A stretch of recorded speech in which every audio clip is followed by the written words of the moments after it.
Hi, this is Tom Jacobs. I'm an evolutionary astrologer, a channel and an energy worker. I'm on the web at tdjacobs.com and also healingsuicide.com. I do lots of different kinds of healing work and work with lots of different tools to help you along your journey wherever you are, including a lot of resources on Chiron, including the book, Chiron 2012 in the Aquarian Age, The Key and How to Use It. The key is compassion, by the way, and also the Chiron Natal Report, which covers your own Chiron and your chart.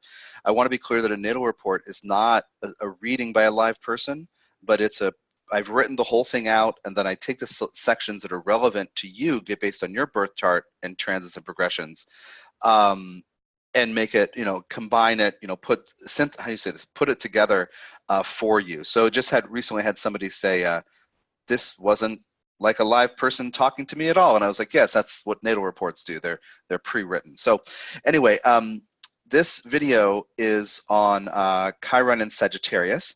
And I want you to check out the Chiron Overview video and also Chiron and Energy Management for my approach on Chiron, which is unique. Because if you watch this and say, what the hell is this guy talking about? It'll make more sense if you listen to those intro videos meant to introduce this whole series. So Chiron I consider as the energy antenna. We are sensitive to energy and emotion, and we are hypersensitive to how others perceive us. Like they get a funny look on their face when we're talking to them, we might think it's about us. That's kind of a Chiron sensitivity thing, but also a fear of rejection. So I go beyond wounded and wounded healer and talk about sensitivity to energy. Wounding and healing are two byproducts of our sensitivity as humans.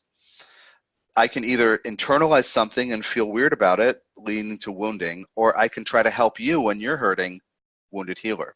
So anyway, the core of it is energy management, energy sensitivity, energy management. So any planet working through the lens of Sagittarius seeks to expand. That's the basic idea. Seeks to reach out for new horizons, both in imagination, brainstorming, but also perhaps long distance travel or exploring things, right, that might be far away. So, and I want to be clear, Sagittarius is not the same as the ninth house. Signs and houses are not the same. Check out Chiron in the ninth for that video, for that interpretation. But Chiron in the lens of Sagittarius means you will be hypersensitive to how others respond to you expanding. That's the basic idea. So when you have a great intuitive idea and you say, wait a minute, I know the answer, and your energy kind of gets big and you are inspired, that's a normal thing for any planet in Sagittarius, to feel inspiration. Like I have a stellium in Sagittarius, so I always, talk big with my hands and kind of like that. That's very Sagittarius. When you do that, you'll be if you have Chiron in Sagittarius, you'll be hypersensitive to how others see you and how they react to you. So if you say, this example, if you say you're in a meeting or with your friends and your family, and you get an inspired idea with Chiron and Sagittarius, you might not want to tell people because you're afraid they will reject you or think you are silly, right? But it could be the best idea ever. Chiron is also famous in my world for novel solutions to old problems.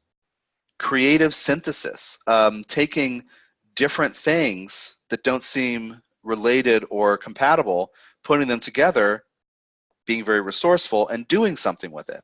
So you have this great idea, you're filled with inspiration, and part of you might hold yourself back from expressing it because you might fear it's too big of an idea, or it's too ungrounded, or it's silly, or it's pie in the sky thinking. But you might fear that will get you funny looks, rejection, discounting, whatever, your crazy ideas. You don't know how to make things happen. You might fear that that's there.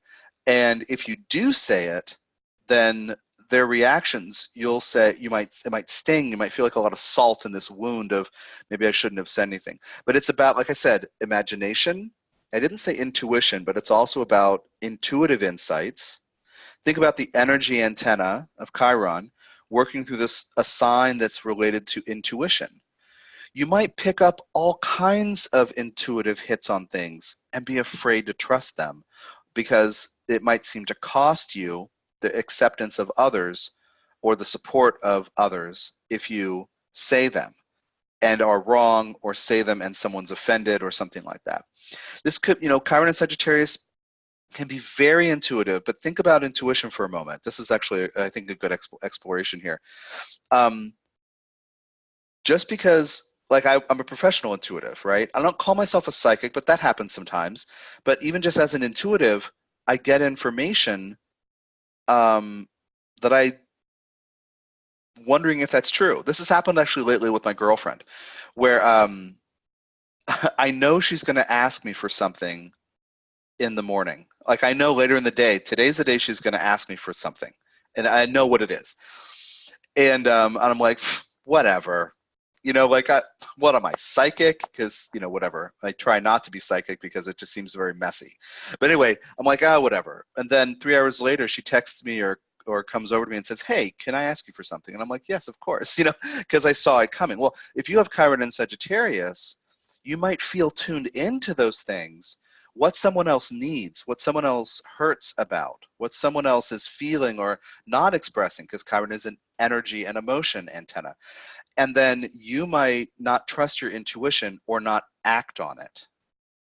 So I'll just tell you this thing in general for anybody who's intuitive or empathic, who's picking up stuff. If you get insight, give somebody the option. Hey, can I offer you something about that? I learned that from a mediumship teacher years ago, a friend of mine who was teaching me about mediumship. And it's very powerful because just because you pick up on something doesn't mean you should say it. That's the whole point. But if you have Chiron and Sagittarius, you might not trust that part of you until you get over the fear that you'll be rejected for trusting it or speaking up or saying it. Now, same thing with imagination. Brainstorming. You're going to come up with, Chiron is about uniqueness, with unique images and ideas.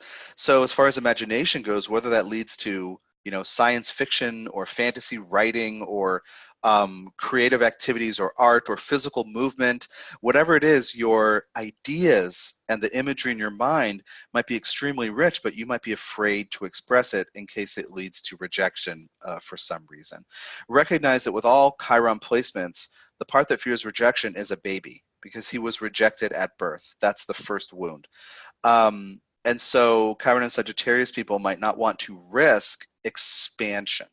Now, by the same token, planet in Sagittarius also needs to develop confidence to trust itself, right? Confidence to allow that imagination, to have that intuitive ability and understand what to do with it, right?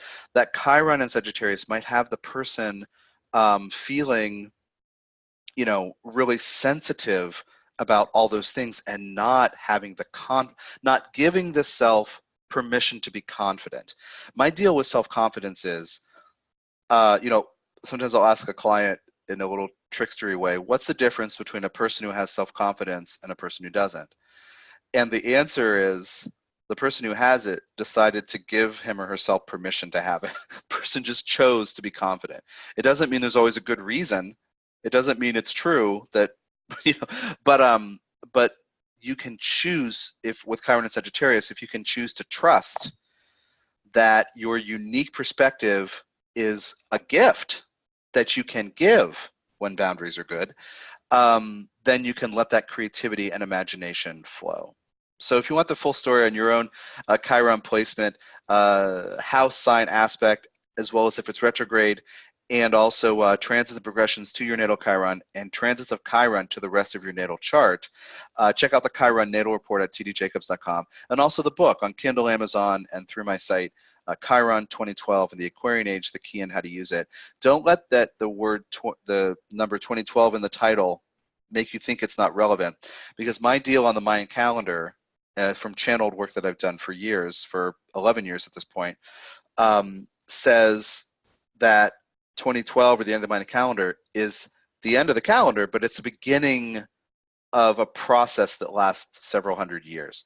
So don't let that 2012 in there throw you off. I'm still talking about 2012 because we're in this process of the evolution of consciousness with certain parameters. Anyway, so you can check all that out. Thanks for your time and energy, and I hope these videos are helpful for you.